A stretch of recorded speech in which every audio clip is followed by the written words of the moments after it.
18वी लोकसभा निवडणूक 2024 अनुषंगाने मतदान प्रक्रियाकरिता पनवेल शहर पोलीस ठाण्याचा बंदोबस्त नेमण्यात आला होता। परंतु मनुष्यबळ कमी असल्या कारणाने बाहेरून नवी मुंबई पोलीस मुख्यालयातील 87 पोलीस अंमलदार व कर्नाटक SRPचे एक सेक्शन तसेच रत्नागिरी, सिंधुदुर्ग, कोल्हापूर येथील महिला व पुरुष 140 होमगार्ड बंदोबस्ताकरिता पुरवण्यात आले होते।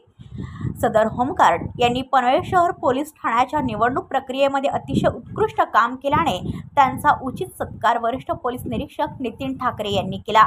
यावर प्रतिक्रिया देताना होमगार्ड इंचार्ज यांनी सांगितले की माझ्या 32 वर्ष सेवेमध्ये असा कुणीही सत्कार केला नव्हता, त्यामुळे मी खूप भारावून गेलो आहे। नितीन ठाकरे साहेबांचे आभार मानायला माझ्याकडे शब्द नाहीत।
ब्युरो रिपोर्ट पनवेल वार्ता न्यूज।